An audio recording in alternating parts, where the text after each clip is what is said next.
तो hi guys, आज हम करने वाले हैं आज का daily question Alice and Bob playing flower game.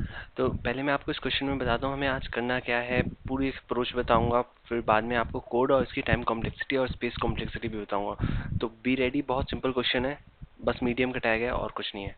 तो क्वेश्चन ऐसे स्टार्ट होता है कि एलाइस और Bob are playing turn based game. मतलब पहले एलाइस खेलेगा, फिर बॉब खेलेगा, फिर एलाइस, फिर Bob. There are X flower in a first lane and Y flower in a second lane. Basically लेन 1 ये है और लेन 2 ये है। इसमें X फ्लावर है, इसमें Y फ्लावर है। तो मैं आपको इस क्वेश्चन में बताता हूँ ये पॉइंट्स में क्या क्या रहे। पॉइंट्स में ये कह रहा है कि पहले एलाइस खेलेगा, फिर बॉब खेलेगा। ऑलवेज स्टार्टिंग टर्न एलाइस की होगी और उसके बाद बॉब की होगी। इन ईच टर्न वो एक फ्लावर लेगा, एलिस या बॉब, और फिर दूसरा लेगा। और लास्ट में जिसके पास फ्लावर बचेगा, चाहे वो एलिस हो या बॉब हो, तो वो जीत जाएगा। मतलब वो दूसरे के सारे फ्लावर कैप्चर कर लेगा।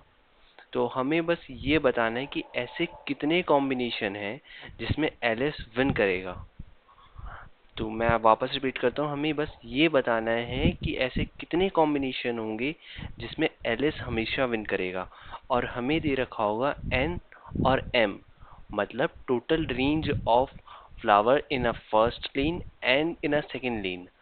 तो मतलब फर्स्ट लेन में 1 से लेके n तक हो सकते हैं फ्लावर, और सेकेंड लेन में होंगे 1 से लेके m तक। तो हमें ऐसे बताना है कि ऐसे कितने कॉम्बिनेशन पॉसिबल है। जैसे यहाँ लिखा भी हुआ, return the number of possible pair X Y that satisfy the condition mentioned in the statement.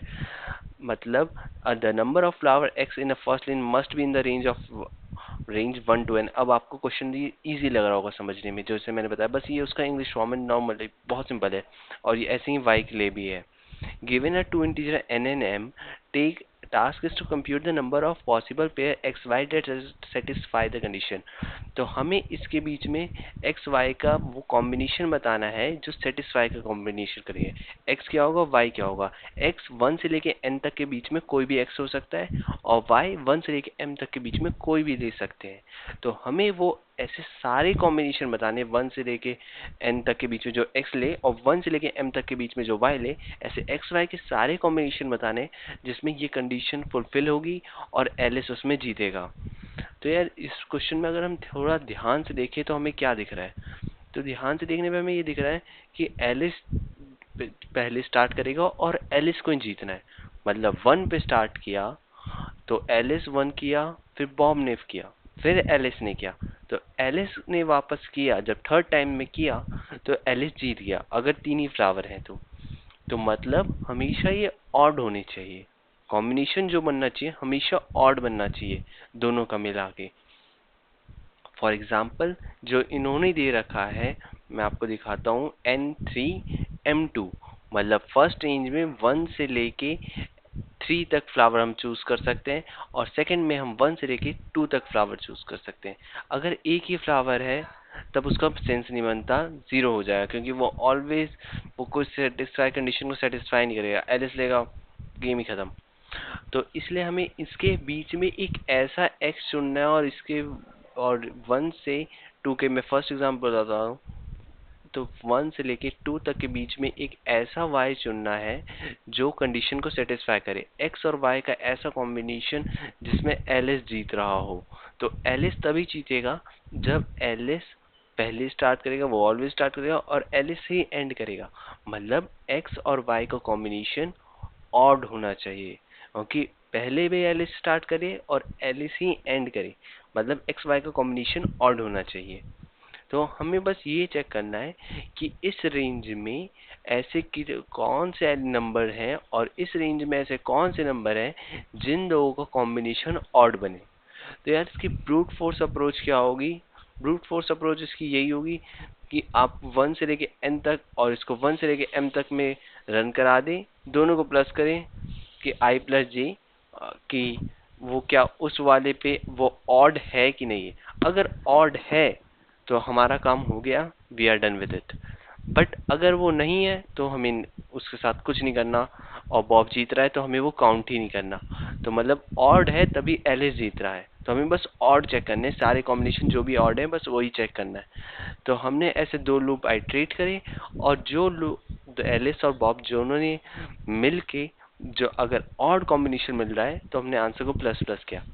But अगर मैं आपको क्वेश्चन यहाँ दिखाऊं वापस, तो इसमें दिया है 10 टू द पावर 5, मतलब value can give up to 1 to 10 to the power 5, और हम दो लूप आइट्रेट कर रहे हैं। तो जनरली होता क्या है कि अगर आप 10 टू द पावर 5 और दूसरा भी 10 टू द पावर 5 एक डबल लूप में आइट्रेट कर रहे हैं और दोनों की वैल्यू 10 टू द पावर 5 तक जाती है, तो आपको ये टीएलई दे देगा। और इस क्वेश्चन में मैंने रन करके देखा था, तो वो टीएलई देगा, चाहे तो आप भी रन करके देख लीजिएगा। तो हमें कुछ और सोचना होगा। तो हमें सोचना होगा कि हम ऐसा क्या कर सकते हैं जिससे ये सारे कॉम्बिनेशन पॉसिबल हो। तो यार एक चीज़ मेरे दिमाग में तब आती है, क्यों ना हम एक ही बार में उसका प्रोडक्ट ले लें। अगर प्रोडक्ट ऑड है तब तो ठीक है, और प्रोडक्ट इवन है तब गलत है। तो हमें हर एक केस में हमेशा उसके आधे ही में जितने भी वो टोटल केस दिए, जैसे एम उन्होंने 3 दिया, एन उन्होंने 2 दिया, तो हमेशा आधे केस होंगे जिसमें एल जीतेगा, क्योंकि 1 से लेके 6 तक एम जहाँ 3 है, एन 2 है, तो एम 3 एम 2 अगर दोनों का हम मल्टीप्लाई करेंगे तो आंसर आएगा 6। तो ऐसे इसके बीच में 3 नंबर होंगे जो ऑड होंगे और 3 नंबर होंगे जो इवन होंगे। तो ऑड होंगे तब एल जीतेगा, इवन होगा तो बॉब जीतेगा। अब क्वेश्चन हम यहाँ तक ड्रॉ कर आए हैं कि बस ऑड होगा तो एलिस, इवन होगा तो बॉब। तो हमें ऑड वाला देना है। तो ऑड कितने नंबर होंगे? आधे नंबर ऑड होंगे, आधे नंबर इवन होंगे, चाहे कोई भी रेंज हो, चाहे 1 से लेके 12 हो, 13 हो, कोई भी रेंज हो, तो उसके में आधे नंबर ऑड होंगे, आधे नंबर इवन होंगे।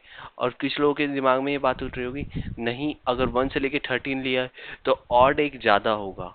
बिल्कुल करेक्ट, ऑड एक ज़्यादा होगा, लेकिन हम यहाँ 1 वाला केस एग्जेम्प्ट कर रहे हैं।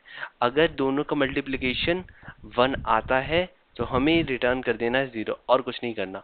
तो इसलिए 1 वाला केस हम एग्जेम्प्ट कर रहे हैं। तो अगर वो ऑड भी नंबर है और चाहे वो उसमें एक एक्स्ट्रा ज़्यादा बच रहा है, तो भी हमने 1 वाला केस तो एग्जेम्प्ट ही कर दिया ना यार।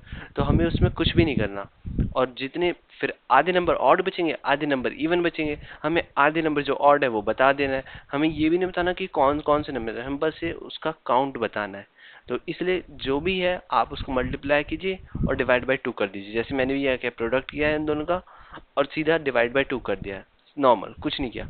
अब बोल रहे हैं उसके लिए ये क्या करना है। और हाँ, एक बार ध्यान रखना, मेरा एक बार इसमें वो हो गया था, इंटीजर की रेंज से बाहर चला गया था, तो गलत आंसर आएगा। तो आप इसे लॉन्ग में कन्वर्ट करना ना भूलें।